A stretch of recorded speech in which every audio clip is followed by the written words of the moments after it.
ሰላም እንዴት ናችሁ? እንዴት ሰነበታችሁ? ይህ ሶቶኤል ቲዩብ ነው። እኔ ቅድስት ነኝ። ዛሬ የሁላችንም የጋራ ችግር በሆነ ጉዳይ ላይ እናወራለን። ዛሬ እንድናወራ ያሰብኩት ርዕስ ቅዳሴን በተመስጦ እንድናስቀድስ የሚያደርገንን ነገር ነው። ማለት ሁላችንም የምንፈልገው ግን ደግሞ ለማድረግ በጣም የሚከብደን ነገር ቢኖር ቅዳሴ ላይ በደንብ በአካልም በሀሳብም ተገኝቶ የማስቀደስ ነገር ነው እና ያው የሰው ልጅ ሀሳብ አስቦት ብቻ ሳይሆን በተለያየ ምክንያት ሊበተንበት ይችላል። እያሰብን መሆናችን ሳይታወቀን ራሱ ብዙ ሀሳብ ውስጥ ልንገባ እንችላለን እና እንደዚህ አይነት ነገሮች ደግሞ ቅዳሴ ላይ ብዙ ጊዜ እንትን ይላሉ፣ ይረብሻሉ። የሆነ አንድ ነገር ላይ አተኩረን ስለምንቆይ ለተወሰኑ ሰዓታት ሀሳባችን በተለያየ ምክንያት ሊበተን ስለሚችል ያኔ ቅዳሴው ምን ላይ እንደደረሰ ሁላ ሳናስተውለው ሊያልቅ ይችላል ማለት ነው እና ይመስለኛል ሁላችንም ይሄ ነገር አለብን። መተው እንፈልጋለን ግን ከብዶን የተውነው ነገር ይመስለኛልና በተቻለኝ አቅም አሁን የተወሰኑ ነገሮች አንድ ሶስት ነገሮች አሉ። እነሱን ብናደርግ ሙሉ ለሙሉ እንኳን ትኩረታችንን ሰብስበን ማስቀደስ ባንችል የተወሰነ ያህል ሀሳባችንን ቅዳሴ ላይ እንድናደርግ የሚረዳንን ነገሮች እናወራለን። የመጀመሪያው ነገር ቅዳሴ ከመሄዳችን በፊት ቅዳሴ ላይ የሚነበቡ ምንባባት አሉ አይደል? ለምሳሌ ወንጌል አለ፣ መልእክት ይነበባል፣ የሐዋርያት ስራ።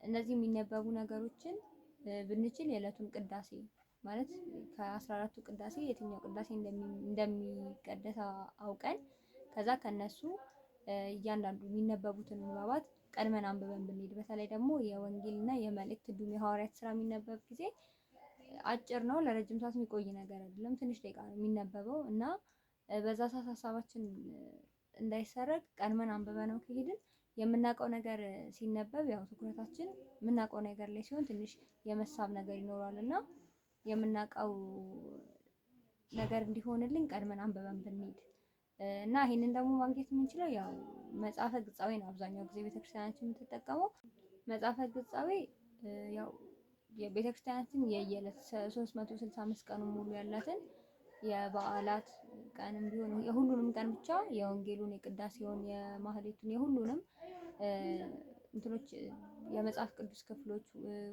ምስባክን ምንን የያዘ ነው እና ሁሉን ነገር የሚገኝበት ስለሆነ መጽሐፈ ግጻዌን ብንከተል ጥሩ ነው። መጽሐፈ ግጻዌ ያው ለማግኘት ሩቅ አይደለም።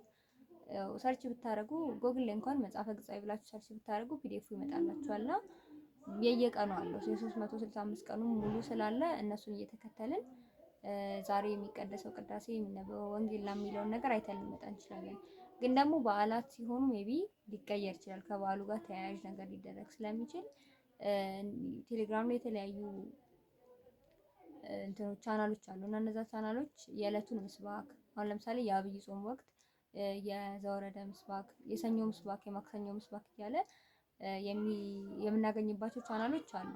ለምሳሌ ምስባክ ዘዕለታት የሚል የቴሌግራም ቻናል አለ። እነዚህ አይነት ቻናሎችን ጆይን ብለን ሁሌ በየዕለቱ የሚደረጉ እንቅስቃሴዎችን ማለትም የቤተክርስቲያናችንን የጸሎት ስነ ስርዓቶች እዛ ላይ ማግኘት እንችላለን ማለት ነው እና እነዚህ ነገሮች ቀድመን አይተን ተዘጋጅተን ከሄድን እዛ ስናስቀድስ የማናውቀው ንባብ አይሆንብንም። ስለዚህ የምናውቀው ነገር እያዳመጥን እንደውም በደንብ ወደ ውስጣችን የመስረጽ አቅም ይኖረዋል። አንብበን ሄደን ከዛ ደግሞ ሲነበብ ስንሰማ ከቅዳሴው ጋር አንድ ላይ ሆኖ የሆነ ውስጣችን ሊቀድም የሚችል ነገር ሊፈጠር ስለሚችል እንደዛ ብናደርግ ጥሩ ነው። ቀድመን አንብበን ቅዳሴውንም መለየት ጥሩ ነው። ዛሬ የማንን ቅዳሴ የሚቀደሰው የማርያም ቅዳሴ ከሆነ ቅዳሴ ማርያምን አንብበነው ብንሄድ ማለት እንትኑ አውቀነው ቅዳሴ ማርያም እንደሚቀደስ እንኳን አውቀን ከሄድን አዲስ አይሆንብንም ማለት ነው እና እንደዚህ አይነት ነገሮችን ብናደርግ ጥሩ ነው። ሀሳባችን የምናውቀው ነገር ላይ ሲሆን የማተኮር ችሎታችን ትንሽ ከፍ ስለሚል ማለት ነው። ሁለተኛው ነገር ደግሞ ቅዳሴ መለማመድ ነው። ትልቁ ስትራግል ቅዳሴን ዜማው ሲዜም ምናምን ዜማውን ማወቅ ነው እንጂ ቃላቶቹን ያለማወቅ ችግር ሁሉም ሰው ጋር ያለ ነው እና ረጅሙን ሰዓት ደግሞ የሚይዝ የዜማው ክፍል ስለሆነ ይሰለቻል። የማናውቀውን ነገር ረጅም ሰዓት መስማት ትኩረታችን እንዲበተን ያደርጋል። ስለዚህ ቅዳሴ መለማመድ አለብን። ቅዳሴ ለመለማመድ ግዴታ አብነት ቤት ተገብቶ ምናምን አይደለም። አንደኛ በተደጋጋሚ ማስቀደስ ነው። ሁሌ ስናስቀድስ አብዛኛው ሰው ቅዳሴን የለመደው ሁሌ በማስቀደሱ ነው። ሁሌ የሚያስቀድስ ሰው ይሰማል እና ያውቃቸዋል ቃላቶችን፣ ምን ሰዓት ምን እንደሚባል፣ ምን ስንባል ምን መመለስ እንዳለብን ምናምን ያውቃል። ከዛ ባለፈ ደግሞ በደንብ ደግሞ ማወቅ ከፈለግን ዩቲዩብ ላይ ብንገባ እዛው ቴሌግራም ላይ ራሱ ብዙ ቅዳሴን የሚያስተምሩ ቻናሎች አሉ እና እንደዚህ አይነት ቻናሎችን እንደዚህ አይነት የዩቲዩብ ቻናሎችን ቼክ እያደረግን ቅዳሴን ጊዜ ሰተን ብንማር ዜማ ስለሆነ ብዙ የሚቆይ ነገር አይደለም፣ መሸምደድ አይጠበቅብንም ምናምን ማወቅ። ዜማ ደግሞ ሁሌ ተደጋግሞ በተሰማ ቁጥር ስለሚሰርጽ እንደዚህ አይነት ነገሮችን ማድረግ ብንለማመድ ጥሩ ነው።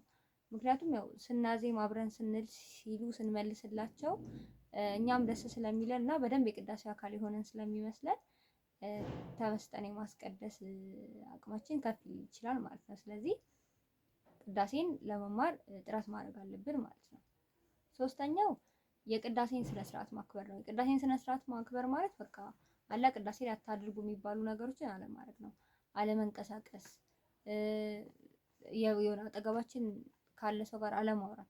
ብዙ ጊዜ ከምናውቀው ሰው ጋር ቆመን ባናስቀድስ ጥሩ ነው። ምክንያቱም ከምናውቀው ሰው ጋር በተለይ በጣም ከቅርቡ ጓደኞቻችን ጋር ምናምን ቆመን ስናስቀድስ ምን ይፈጠራል መሰላችሁ? የሆነ በአይን እንኳን ተግባብተን የሆነ ነገር ልናወራ እንችላለን፣ ቃላት እንኳን ሳንጠቀም። ያው ሆነም ቀረም ቃል አላወጣንም እንጂ ሀሳባችን ከቅዳሴው ተሰርቋል። ስለዚህ አካባቢያችን ላይ የሆነ የምናውቃቸው ሰዎች የሌሉበት ቦታ ምናምን ነገር ብንሆን ጥሩ ነው ማለት አብረን መተንም ቢሆን ለብቻ ቆመን ብናስቀድስ ጥሩ ነው።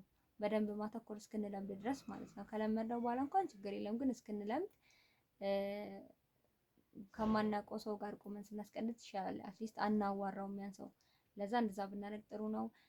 ሌላኛው ያው እንደዚህ አታርጉ የሚባለው አለመቀመጥ ምናምን እነኚህ ከቅዳሴ ይሰርቃሉ። ምንቆምበት አካባቢ ራሱ የሆነ ሰዎች ውር ውር የሚሉበት ምናምን አካባቢ ከሆነ ሌላ ድምጽ የሚረብሽ ምናምን ከሆነ ያው ለቅዳሴው እንትን ላይ ይችላል። በተለይ ከተማ መሀል ያሉ አብያተ ክርስቲያናት ሲሆኑ ብዙ ጊዜ የመኪና ጫጫታ ምናምን እዛ ሰፈር አካባቢ ያሉ ነገሮች ይረብሻሉ እና እንደዚህ አይነት ነገሮች እንዳይገጥሙ ምንቆምበት ቦታ በደንብ የቅዳሴውን ድምጽ በደንብ እንድናዳምጥ ውር ውር የሚል ነገር እንዳይረብሸን አድርጎ የሚያቆየን ቦታ ላይ መሆን አለብን ማለት ነው እና ምንቆምበትን ቦታ ማወቅ አለብን። ከዛ ውጪ ስነ ስርዓቱን ማክበር አለብን። እነዚህ ሶስት ነገሮች በዋናነት ለማድረግ እንሞክር። ከዛ ባለፈ ግን ተጨማሪ የምላችሁ አንደኛ በጊዜ መሄድ ነው። ቅዳሴ በጊዜ መሄድ በደንብ ቅዳሴው ላይ ያለን መንፈስ እንዲቀየር ያደርጋል።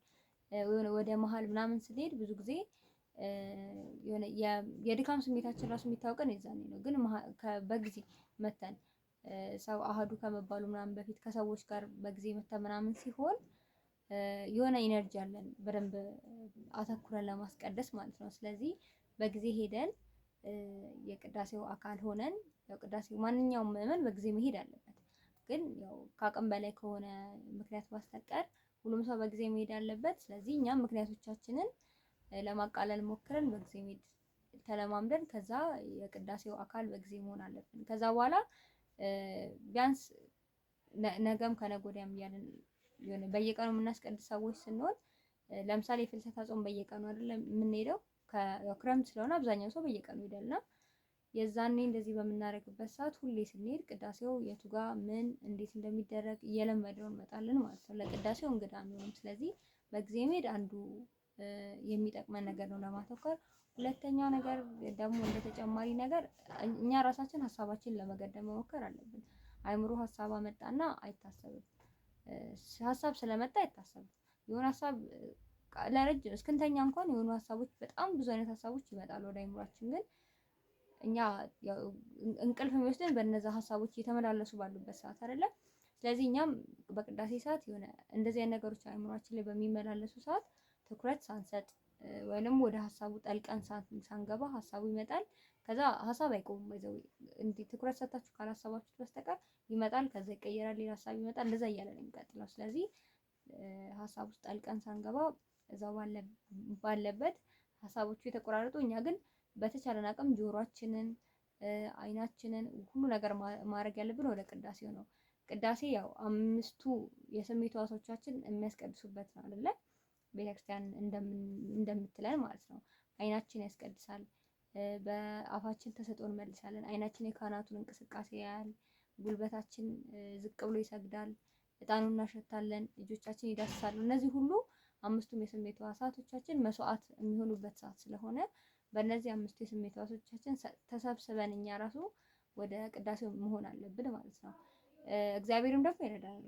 ከሁሉም በላይ እንድናተኩር እግዚአብሔር ይረዳናል እና እግዚአብሔር የምናተኩርበትን ቅዱሳን ተመስጠው የጸለዩትን ያህል ባንጸልይ እንኳን የነሱ ጥቂቱን እንኳን እንዲሰጠን መለመን አለብን። ከቅዳሴ ፊት ተጀምሮ እስኪያልቅ ድረስ በጥሞና እንዳስቀድስ እርዳኝ ብለን መጸለይ ያለብን።